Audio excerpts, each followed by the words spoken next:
VK news, राष्ट्र के नाम। आज भी पूरे बंगाल के गरीबों को आयुष्मान भारत योजना का फायदा नहीं मिला। मुझे बताओ भाइयों बहनों, 5 लाख रुपया बंगाल के हर गरीब को मिल सकता है। बंगाल के गरीब को मिलना चाहिए या नहीं मिलना चाहिए? जोर से बोले, मिलना चाहिए या नहीं मिलना चाहिए? ममता दीदी मोदी जी की लोकप्रियता से डरकर आयुष्मान भारत योजना बंगाल में लागू नहीं कर रही है और किसान सम्मान निधि भी 5 साल के बाद भेजने का काम किया है। मित्रों, आज मैं उत्तर बंगाल में आया हूं। मैं आपको स्पष्टता कर जाता हूं, तृणमूल कांग्रेस सीएए के बारे में अफवाह फैला रही है कि सीएए जमीन पर लागू नहीं होगा। मैं आज कहकर जाता हूं, कोरोना की लहर समाप्त होते ही सीएए को हम जमीन पर उतारेंगे और हमारे भाइयों को नागरिकता देने का। ममता दीदी, आप तो यही चाहती हो कि घुसपैठ चलती रहे और बंगाल से जो शरणार्थी आए हैं उनको नागरिकता न मिले, मगर कान खोलकर तृणमूल वाले सुन ले, सीए वास्तविकता था, वास्तविकता है और वास्तविकता रहने वाला। इसमें आप कुछ नहीं बदल सकते हो। माताओं, भाइयों, बहनों, ये नॉर्थ बंगाल हमारा पूरे उत्तर पूर्व से जोड़ने वाला प्रवेश द्वार है। यहां पर बंगाली, गोरखा, राजवंशी, आदिवासी, कोच, मेचे, राभा, टोटो और हिंदी भाषी सब एक दूध में जैसे शक्कर मिल जाती है, इस तरह से रहते हैं। टीएमसी इसमें भेद कराना चाहती है। मैं आपको बताता हूं, इसमें कोई भेद नहीं। और ममता दीदी, आपकी पार्टी उत्तर बंगाल की जनसांख्यिकी को बदलना चाहती है, यहां पर बहुलता बदलना चाहती है। हम बदलने नहीं देंगे, घुसपैठ को होने नहीं देंगे। आप समझ कर चलना। मित्रों, अब चाय बागान के मालिकों को जमीन देने के लिए उनके पास कानून है, परंतु गरीब मजदूरों को पर्जा पट्टा का अधिकार नहीं देना। वह जल जीवन मिशन सिर्फ 19% खर्च किया। उत्तर बंगाल में एक भी बड़ा उद्योग नहीं लाए। राजवंशी, आदिवासी और गोरखा भाइयों के लिए आपने बटालियन बनाने का वादा किया था। ममता दीदी, क्या हुआ? जरा हिसाब मेरे राजवंशी और गोरखा भाइयों को दीजिए। माताओं, भाइयों, बहनों, ये तृणमूल कांग्रेस की एक सोची समझी बोलकर घूम जाने की आदत रही। अब सब लोग इससे जानते हैं।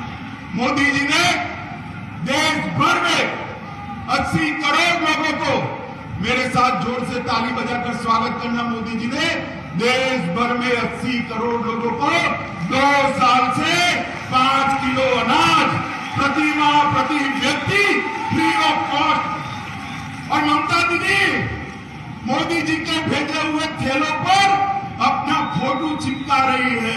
बंगाल वाले नहीं जानते हुए थे। मुझे बताओ, बंगाल के भाइयों बहनों, टीका फ्री ऑफ कॉस्ट किसने दिया? जोर से बोलो, मोदी जी ने दिया या दीदी ने दिया? जोर से बोलो, किसने दिया? और जोर से बोलो, किसने दिया? हर गरीब को 5 किलो अनाज मुफ्त में किसने दिया? जोर से बोलो, किसने दिया? उत्तर बंगाल को 4 लेन एलिवेटेड कॉरिडोर देने का काम भी मोदी जी ने लिया है। कोरोनेशन ब्रिज 1100 करोड़ के खर्चे से बनने जा रहा है।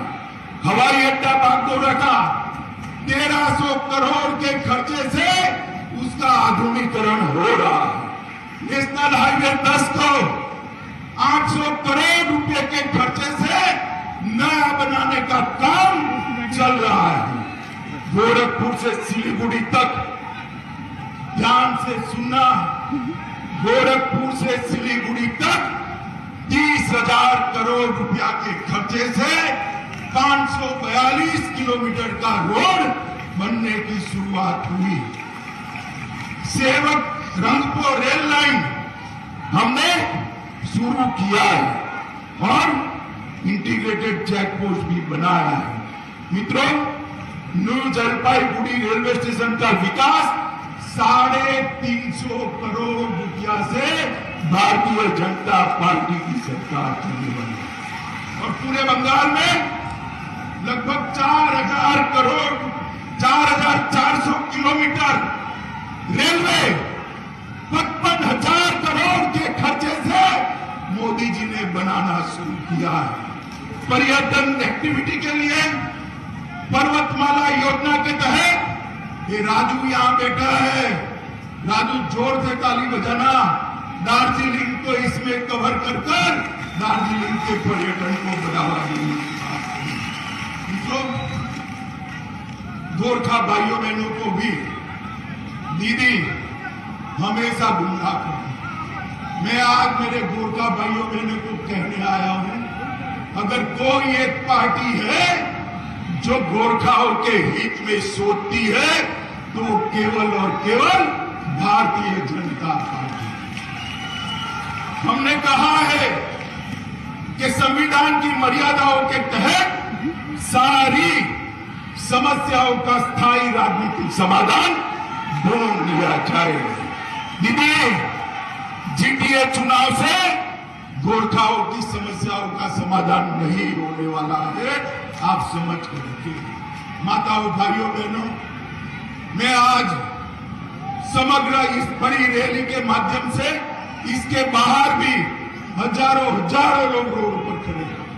इस बड़ी रैली के माध्यम से कहने आया हूं, ममता दीदी के कटमनी के खिलाफ, सिंडिकेट के खिलाफ, अत्याचार के खिलाफ, भ्रष्टाचार के खिलाफ, गुंडागर्दी के खिलाफ और राजनीतिक हत्याओं के खिलाफ भारतीय जनता पार्टी की लड़ाई चालू है।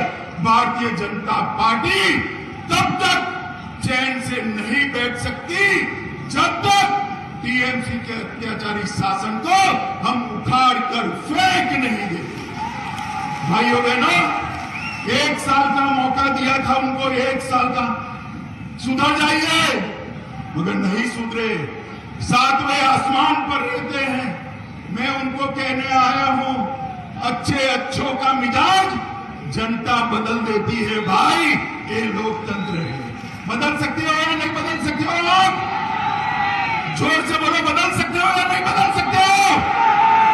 भाइयों बहनों, भारतीय जनता पार्टी ये महान पश्चिम बंगाल के अंदर फिर से एक बार लोकतंत्र प्रस्थापित हो, इसके लिए सब कुछ करेगी, इसका वादा देकर मेरी बात को समाप्त करता हूं।